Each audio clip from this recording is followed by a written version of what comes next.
Saudara, Balai Konservasi Sumber Daya Alam BKSD Kalimantan Timur telah mengevakuasi harimau peliharaan yang menerkam seorang pekerja hingga tewas. Inilah proses evakuasi harimau yang menerkam penjaganya hingga tewas di Samarinda, Kalimantan Timur.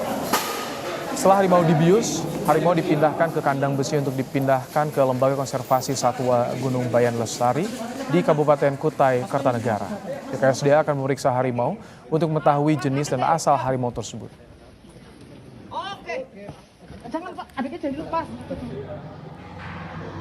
Polisi telah menetapkan pemilik harimau bernama Andre Sugianto menjadi tersangka pada kasus penjaga hewan meninggal dunia diterkam harimau di Samarinda.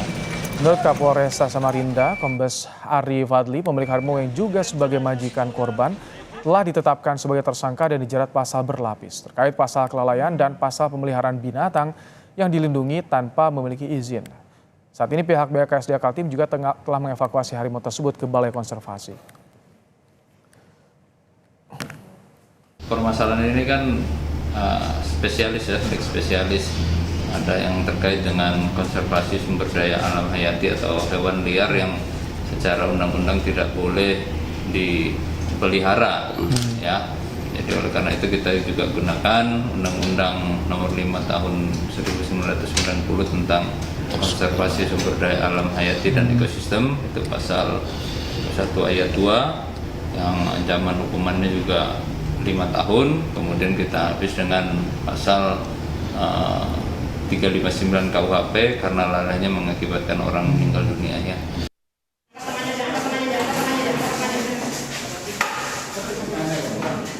Seorang pria yang bekerja sebagai penjaga hewan harimau di Samarinda, Kalimantan Timur, ditemukan tewas di dalam kandang.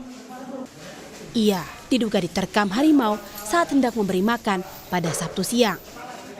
Polresta Samarinda telah memeriksa sejumlah saksi dan menetapkan pemilik harimau sebagai tersangka. Penetapan dilakukan karena status kepemilikan harimau tidak memiliki izin dan mengakibatkan adanya korban jiwa. Tersebut bukan tempat penangkaran resmi, ya, tapi itu merupakan kandang-kandang yang dibuat seperti kandang hewan biasa yang dibuat oleh pemilik rumah, yang mana terkait dengan izin konservasinya sendiri yang pasti tidak ada. Peristiwa ini diketahui istri korban yang khawatir karena suaminya tidak mengangkat teleponnya sejak pagi. Istri korban terkejut ketika melihat suaminya tak bernyawa dengan kondisi mengenaskan di dalam kandang. Petugas sama bosnya Andre ini diberitahu untuk membersihkan kolam. Pergi ke kandang pergi ke tempat harimau ini jam 10:30. Suami saya nungguinnya dari jam 11. Kok nggak ada kabar, nggak ada kembali. Biasanya kan dia sebentar aja di sana. Datang Andre langsung datangi suami saya di kandang belakang. Pas datang si Andre ngomong, "Mbak, si Sur sudah meninggal." Aku bilang, "Kok bisa kok?" Dia bilang, "Iya, sudah lama dia meninggal." Aku bilang. Kini, keluarga korban berharap majikan yang merupakan pemilik harimau bertanggung jawab atas insiden tersebut.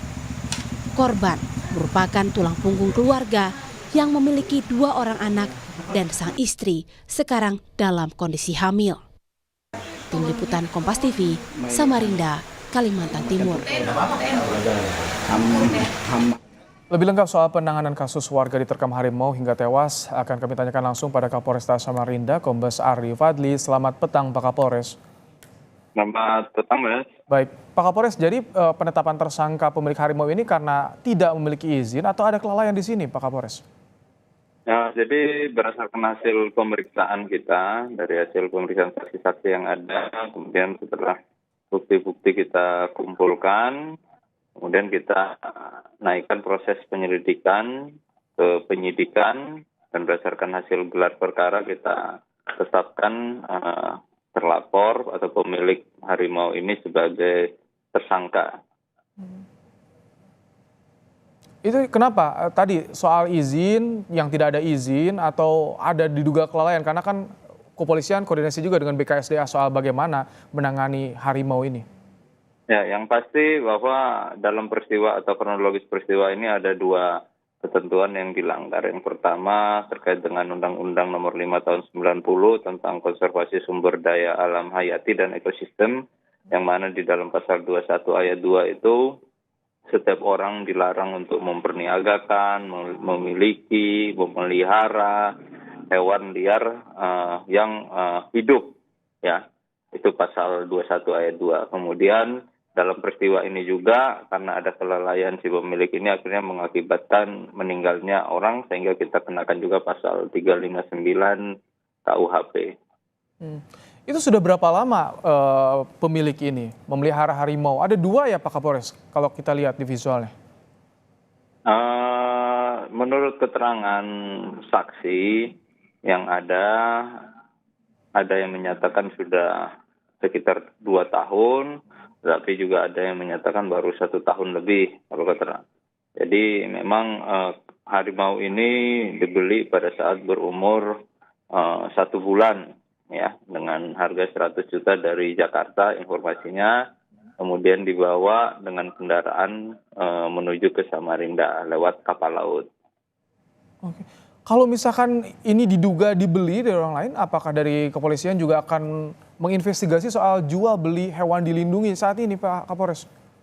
Yang pasti itu akan tetap kita telusuri, karena setiap keterangan yang disampaikan atau yang kita dapatkan pasti akan kita telusuri untuk mendapatkan fakta sebenarnya seperti apa. Kalau kondisinya seperti apa sih di kandang itu Pak Kapolres? Apakah betul-betul aman? Soal tadi kelalaian karena kan yang Anda sampaikan tadi Pak Kapolres.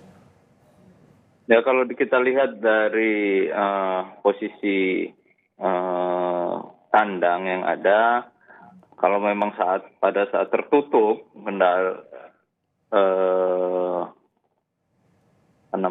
kerangkengnya itu tertutup rapi, kemudian dikunci, ya aman-aman saja. Cuman kita tidak tahu peristiwa hari itu seperti apa kejadiannya. Nah, oleh karena itu kita masih mencoba menelusuri